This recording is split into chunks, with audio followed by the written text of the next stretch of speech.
Salut! Dis, tu t'es déjà demandé comment la musique ou les voix arrivent à sortir de cette petite boîte qu'on appelle la radio? On dirait un vrai tour de magie, non? Eh bien, aujourd'hui, on va percer ce secret ensemble. C'est une excellente question. Figure-toi qu'avant d'arriver jusqu'à tes oreilles, la musique fait un voyage vraiment incroyable et complètement invisible. Alors, t'es prêt à devenir un détective et à suivre sa piste? Allez, c'est parti. Ok, alors pour bien comprendre comment le son voyage, on va faire un petit jeu. Imagine, imagine que t'es au bord d'un lac et que tu jettes un petit caillou dans l'eau. Tu vois? Ça fait des petits ronds qui s'agrandissent encore et encore. Eh bien, ces ronds, ce sont des vagues. Et tu sais quoi? Pour le son, c'est presque la même chose. C'est exactement ça. Quand quelqu'un parle ou chante, ou même quand une guitare joue une super mélodie, eh bien, ça crée des vibrations dans l'air. C'est un peu comme si l'air se mettait à trembler tout doucement. Et ces vibrations, ce sont des vagues invisibles qui voyagent exactement comme les ronds dans l'eau. On ne les voit pas, mais elles sont là et elles transportent le son avec elles. Et pour faire un voyage aussi long, le son a besoin d'un transporteur super puissant. C'est là qu'interviennent les ondes radio. On peut les imaginer un peu comme les super-héroïnes des vagues. Elles sont super rapides, super fortes et elles peuvent porter les sons très très très loin à travers les airs sans jamais se fatiguer. Bon, maintenant qu'on connaît nos super-héroïnes, les ondes radio, voyons d'où elles partent. Le voyage, il commence dans un endroit un peu magique que tu connais sûrement de nom, le studio de radio. C'est comme la gare de départ pour toutes les chansons et toutes les histoires que tu entends. Ok, regarde bien comment ça se passe. D'abord, l'animateur ou la chanteuse parle dans un micro. Hop, leur voix se transforme en un tout petit courant électrique. C'est comme un mini éclair, tu vois. Ce petit éclair, il file super vite dans un grand câble et à la fin du câble, il est prêt à se transformer pour le grand voyage. Notre petit éclair a traversé tout le studio dans son câble. Mais maintenant, il arrive devant un énorme défi, le grand saut dans les airs. Pour réussir, il a besoin d'aide. Il arrive alors au pied d'une tour géante, une antenne. Et c'est là, vraiment, que la magie va opérer. Un toboggan géant! C'est une super bonne image, ça.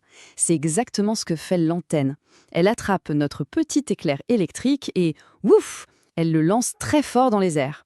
Et en le lançant, elle le transforme en une grande onde radio invisible qui peut maintenant glisser sur l'air, comme sur une piste de luge. Et tu veux savoir comment elle fait, l'antenne, pour créer cette vague? Eh bien, à l'intérieur, il y a des toutes petites choses électriques, des électrons. L'antenne, c'est comme un chef d'orchestre. Elle leur dit de se mettre à danser, mais alors à danser super, super, super vite. Et c'est cette danse frénétique qui crée la vague, l'ondulation, qui part ensuite dans tous les sens pour emporter la musique avec elle. D'accord, donc notre vague est partie. Mais... Attends une minute, comment elle fait pour aller vraiment loin? Je veux dire, parfois de l'autre côté de la Terre. C'est impossible, non? Eh bien non, parce qu'elle a une astuce secrète, un petit truc de magicien. Et voilà son secret, le rebond. Regarde sur l'image. Tout là-haut, très très haut dans le ciel, bien au-dessus des nuages, il y a une sorte de miroir invisible géant. Ça s'appelle l'ionosphère. Quand l'onde radio arrive dessus, ping! Elle rebondit et elle est renvoyée vers la Terre, mais beaucoup, beaucoup plus loin. C'est exactement comme faire des ricochets sur l'eau avec un caillou plat, sauf que là, ça se passe dans le ciel. Ok, notre onde voyageuse a fait un sacré bout de chemin, avec des bonds et des rebonds dans le ciel, et maintenant, elle arrive enfin tout près de ta maison. Il ne lui reste plus qu'une toute dernière étape, être attrapée par ta radio pour que tu puisses enfin entendre la musique.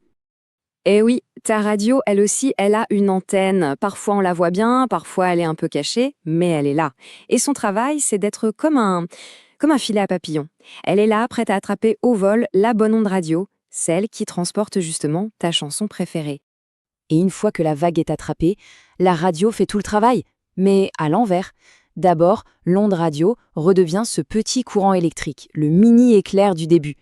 Ensuite, ce courant électrique est transformé pour faire vibrer le haut-parleur de la radio. Et quand le haut-parleur vibre, eh bien, ça recrée le son. Et voilà, la musique sort enfin, et tu peux l'entendre. Tu sais, sur la radio, t'as peut-être déjà vu des petits boutons avec écrit AM et FM.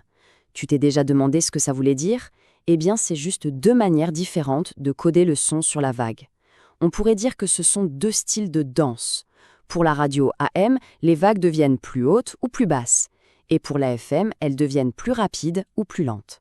Deux danses différentes, mais le but est le même, faire voyager la musique.